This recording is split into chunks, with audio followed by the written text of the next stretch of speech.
But there's the Pink Floyd album, and the album is called Animals. We'll see it here in a minute. There it is.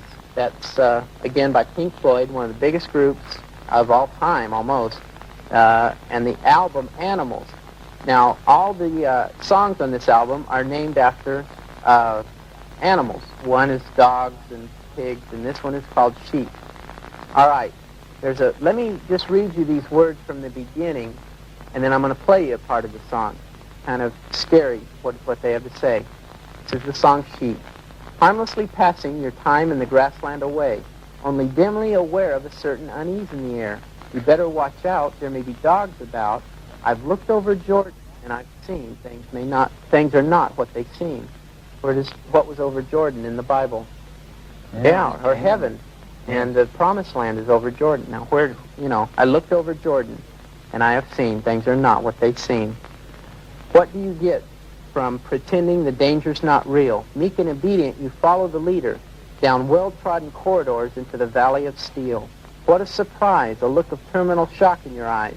Now, things are really what they seem. No, this is no bad dream. Okay, from there, it goes into what I almost feel is a subliminal type message, because you really can't hear it. You'd have to listen to it 100 times to get the words.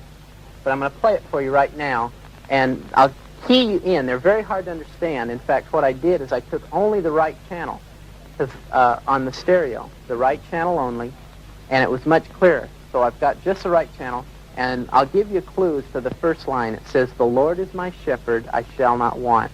Listen for that in this piece by Pink Floyd.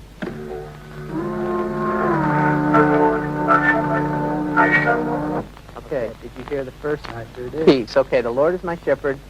Now I'll play it. You probably won't be able to pick up on the rest of the words. I've got them here, and I'll transcribe them for you in a minute.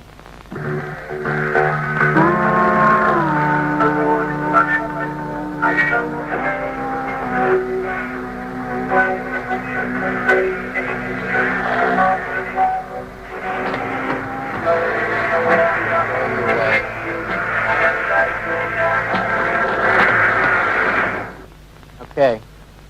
Now, obviously, you could hear words there. It sounded for quite a ways like the 23rd Psalm. Right. I could hear. Well, this is their version of the 23rd Psalm. It says, "The Lord is my shepherd, I shall not want. He makes me down to lie. Through pastures green he leadeth me the silent waters by. With bright knives he relieveth my soul. He makes me to hang on hooks in high places. He converteth me to lamb cutlets, for lo, he hath great power and great hunger. When cometh the day we lowly ones, through quiet reflection and great dedication, master the art of karate, lo, we shall rise up, and then we'll make the bugger's eyes water." Pink Floyd's version of the 23rd Psalm, talking about hanging you on hooks in high places. Oh, we shall what was that last couple lines? Lo, we shall rise up, and then we'll make the bugger's eyes water. Kind of nonsensical. Yeah. But what's scarier is a guy came up to me after I had presented this in a church and said, "Well, do you know where that comes from?" And I said, "Well, no, I don't. It came from the Book of Shadows, which is a kind of a companion to the Satanic Bible, where they take scriptures in the Bible and distort them. And that's where that came from." Was this played forward or backwards now? Now, that was all forward. That was forward. Yeah, that has nothing to do with backward masking. But kind of gives you their version of the 23rd Psalm. Kind of scary. All right. I want to go ahead and get into the backward masking now, because I'll kind of set it up. Backward masking, again, is a controversial subject because, well, for many reasons. But some of it is undisputed, and there's no question as to how it was used. One example was by the Beatles, where they had a time in the 60s when record sales were slumping.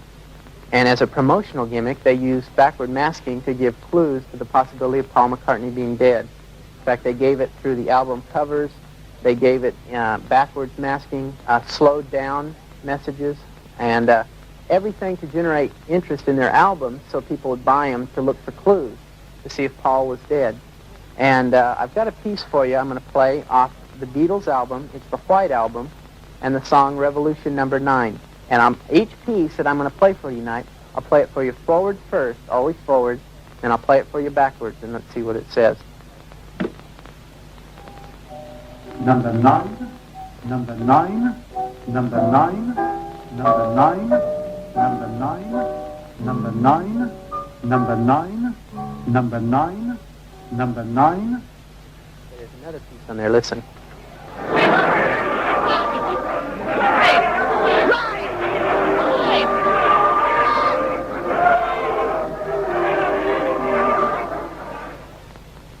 Okay. Both of those sections were forward. They were both forward.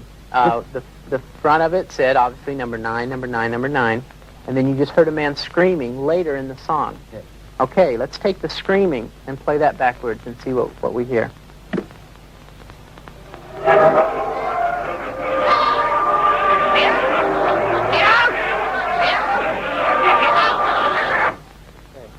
Let me out.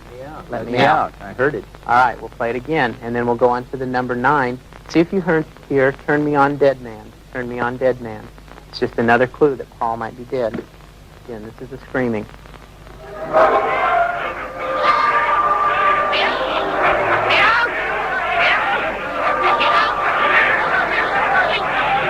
Okay, this is number 9. Turn me on, dead man. Turn me on, the man.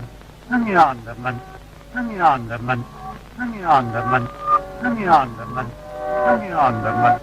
Turn me on, the man. Turn me on, the man. Turn me on, the man.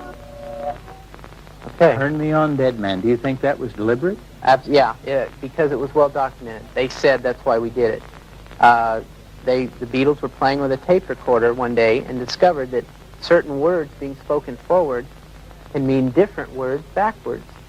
And that was just one of the clues. In fact, I myself have taken the words number 9, spoken them into a recorder, played it backwards, and it sounded like nothing. It's the way he says it forwards with the English accent, where it's with the English accent on number 9 that gives it just the right inflection to sound like Turn Me On, Dead Man backwards. So this is a promotional gimmick. Exactly. Yeah. That was just a clue to the possibility of Paul being dead. Turn Me On, Dead Man. Okay, that's kind of, you can see a little bit how backward masking is used. And there's another piece, again, we're going to talk about Pink Floyd off the Wall album, one of the biggest selling albums of all time. And they've got a piece on there, Goodbye Blue Sky. And again, you play the song, and you hear some funny words this time you can't understand. I'll play that for you and let you hear it. Now, this is forward. This is all forward right now. Okay.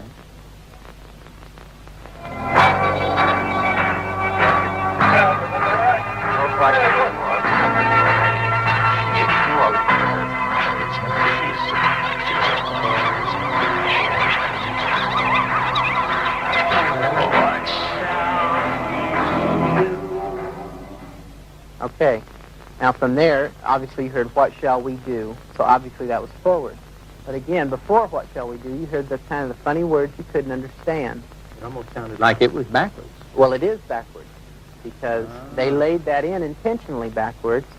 And let's play it. Now let's play that piece backwards so we can hear those words forward and hear what they have to say.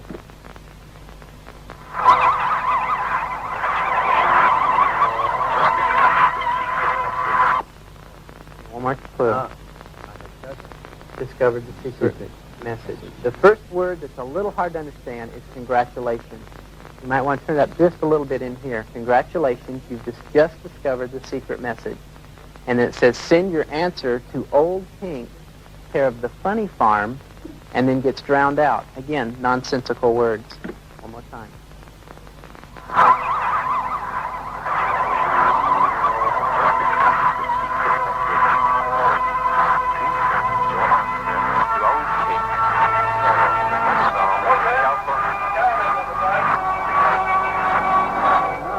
I heard that very clearly. Congratulations. You've just discovered the secret message. Please send your answer to Old Pink, care of the Funny Farm, and then kind of Chelsea, and then gets drowned out, like trying to give an address or something.